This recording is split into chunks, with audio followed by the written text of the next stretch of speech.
Good evening, ladies and gentlemen. I am Samuel Yemi, and welcome to another edition of Points in the Paint, brought to you by for frequency's sake. Welcome back, welcome back, welcome back. I'm going to touch on a few things again, all things NBA. You can tweet me below at Mark0220. That is my X handle. And yeah, we're going to touch on a few things on the NBA tonight. Not really much going on around the association. This is what I like to look at as the dog days of the NBA, where it's just the last quarter of games left before the playoffs start, and teams are kind of just gearing up for that home stretch, just trying to navigate through the end of the season without any major injuries. So right now, first thing I want to touch on are the standings. Let's start with the Eastern Conference. As of tonight, Celtics are one, the Bucks are two, Cavaliers are three, the Knicks are the fourth seed, the Orlando Magic are the fifth seed, the Indiana Pacers are the sixth seed, Miami Heat is seventh, Philadelphia is eight, Chicago is nine, and Atlanta is 10. Those are the top 10 teams in the East right now. And outside looking in are Brooklyn, Toronto, Charlotte, Detroit, and Washington in that exact order. Actually, Detroit and Washington have both been mathematically eliminated from the playoffs. So really, it's just Brooklyn, Toronto, and Charlotte still in the hunt. But Charlotte's 13 games out of 10th spot. Toronto's 7 games out. Both those teams might be tanking.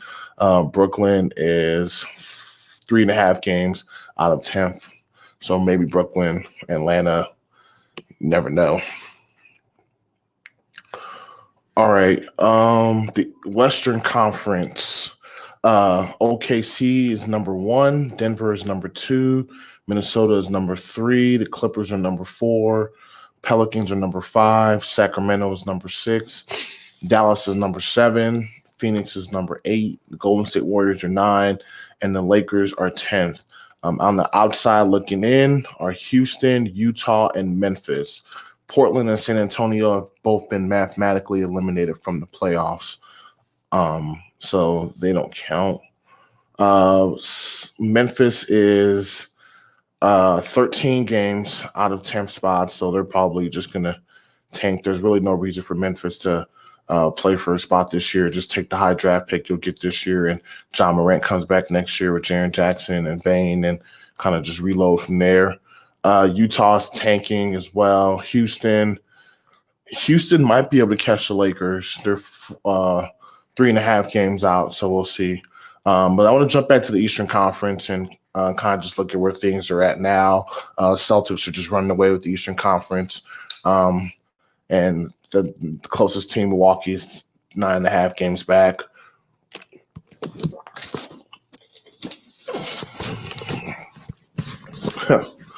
Milwaukee's number two. The Cleveland's on their tail at number three. Milwaukee's had their issues defensively, so we'll see. I think if you're Milwaukee, you kind of don't want to be two because you would be playing Miami in the first round. If Miami, everything in Miami didn't do the play-in tournament and they still kept the 7th seed. And Miami's beaten you guys in the playoffs 2 times in the last 3 or 4 years. So if you're Milwaukee, maybe you want to avoid Miami in the first round. So maybe you do want to be the 3 seed where you would play Indiana in the first round. It's just me. Cleveland's 3. So Cleveland will play Indiana in the first round. That's good for Cleveland because then they would play the winner of Milwaukee and Miami in the second round. 4-5, the Knicks, Orlando. That'd be an interesting series too because the Knicks they have some injured players like Julius Randle, just not coming back from injury. And Orlando is a young team, they don't know any better, so that could be an interesting 4-5 matchup. Let's see, 1-8. Philadelphia has been sliding since Embiid's been hurt. And they'd have to play Boston in the first round. If Embiid comes back, that wouldn't be a good matchup for Philadelphia. And then 9-10, Chicago and Atlanta. Who knows what's going to happen? But I think at the very best, Chicago will maybe win a game in the play-in, and But I don't think they'll make whatever seed they need to. They could, I mean, maybe Philadelphia. They could leapfrog Philadelphia. That's about it. But they're still 3.5 games, 4.5 games behind Philadelphia. So that's going to be that's a long shot to make it. And then I think I touched on already, or I didn't.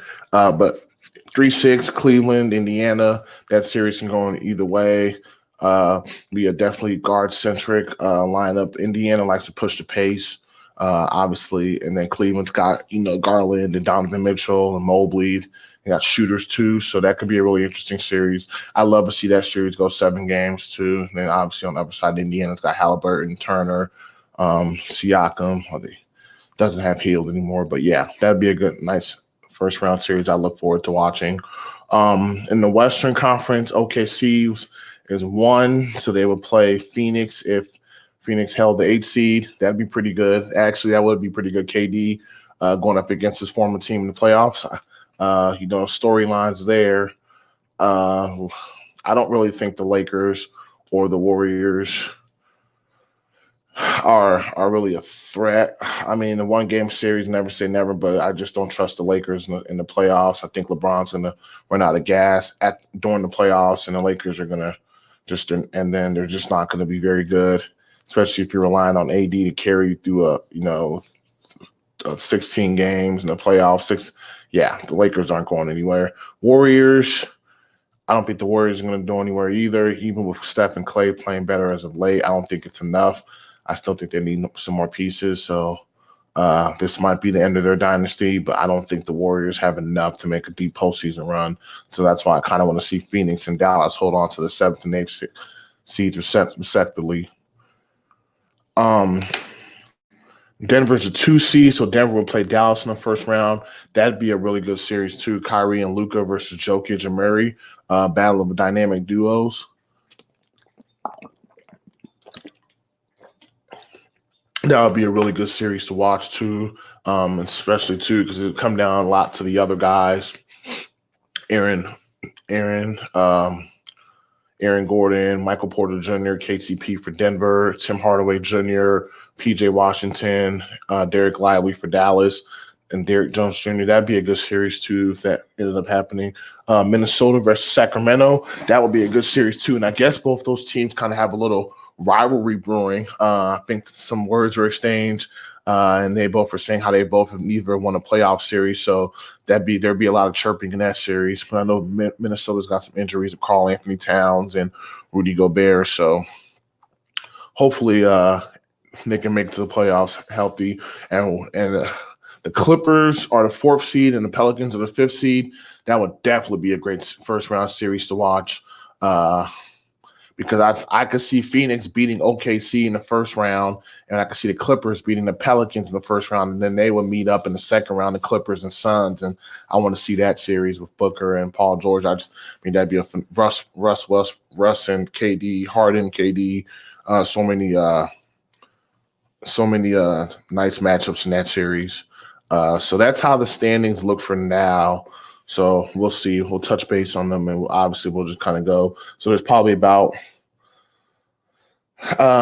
Boston's played 67 games, 15 games, less than 20 games left in the NBA regular season. So, yeah.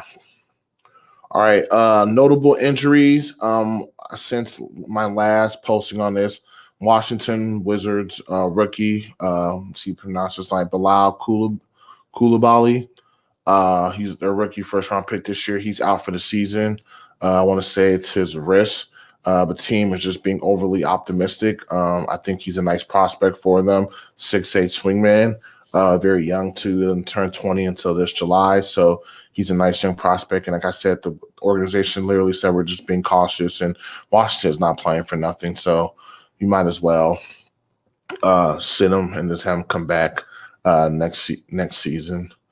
To whatever team you guys have in Stowe. But LeBron recently surpassed the 40,000 points mark. He's the first player in NBA history to score 40,000 points. So there's that. Congratulations, King James. And let's see, what else do I have for you guys? Um, MVP rankings. I can't remember who was my number one last week. I want to say it was probably Doncic, Luka, and I think it still probably will be Luka. But Jokic has been playing a lot better after the All Star break, and so has Denver. They're the two seed now, so I'm kind of looking at them.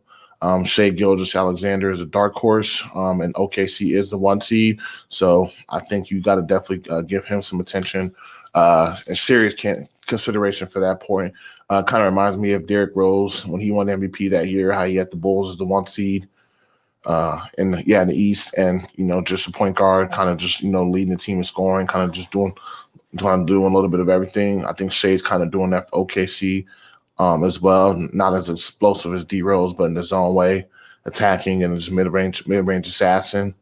And yeah, so I think he's definitely somebody to watch. Jason Tatum for the Celtics also as well. Just hurts Tatum that he plays with Jaylen Brown, but Boston is number one in the East, and they're head and shoulders above any other team in the Eastern Conference. So you got to look at Tatum too. So if it's the best player on the best team or team with the best record, then you definitely got to look at Tatum and look at Shea for both conferences.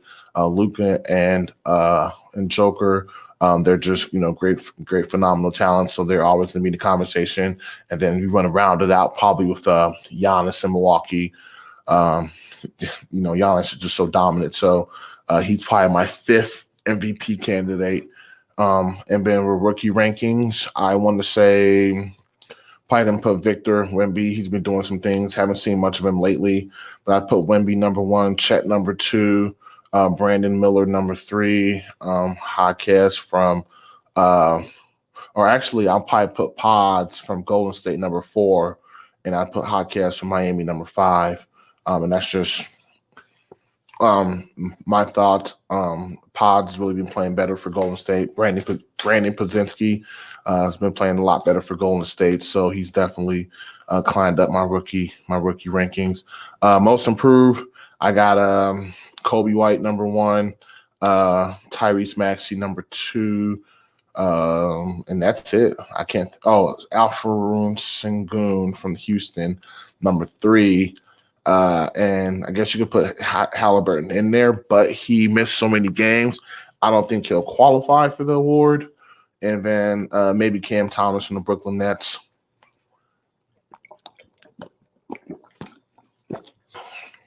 Those are my only other people who I would put there. And yeah, let's see. Let's give you guys an update on some games, some going on right now. Cavaliers and Pacers. Cavaliers are up 82-75, and that could be a first-round matchup, I think, if I'm correct. Yeah, 3 versus 6, so that's something to kind of keep in mind. Celtics are up on the Pistons, 59-46. The Pistons should just tank. There's nothing to play for. I mean, play your young guys and just see what you have. Heat and Sixers are in a close one. Halftime, Philadelphia's up 51-49. Bulls and Trailblazers. Bulls were up 34-27 in the second quarter. Started the second. And then the Timberwolves play the Jazz tonight. And the Knicks play the Warriors. That'll be a good one. What's on ESPN? I might go check that out after this. Grizzlies play the Kings. Hawks play the Lakers. Yeah, the Knicks Warriors game looks might be a good one. Jalen Brunson and Steph Curry, 2 point guards doing their thing. I might have to go check that out after this. Maybe I'll live tweet if I remember, but I just love basketball. I love watching it. Okay, yeah. Nothing really surprises me scoreboard wise. I think all the scores are as they should be. I'm not sure if the Pacers are fully healthy playing Cleveland, but that is a potential first round matchup to pay attention to moving forward. Celtics are kind of doing what they're going to do. Bulls, they need all the wins they can get. They want to keep their cushion. So, and Portland's tanking as well. They should be. So there's just no point for them to win. They should play their young guys and see what they have. Give Scoot Henderson all the minutes you can. see if DeAndre Ayton's worth keeping and holding on to. And yeah. All right, ladies and gentlemen, that is another edition of Points in the Paint. I am Sam Odeyemi. Thank you for allowing me to bless you with your presence tonight. Might be back on next week. NBA's season's winding down, so definitely want to just keep giving you guys that good content. I definitely expect to be on more on a regular basis during the playoffs. That's already that's a given. Don't know what that's going to look like since there's playoff games every day, but just want to be on more consistent basis with you guys. Again, thank you for joining me for another edition of Points in the Paint. I am Sam Odeyemi, and I am signing out. Peace.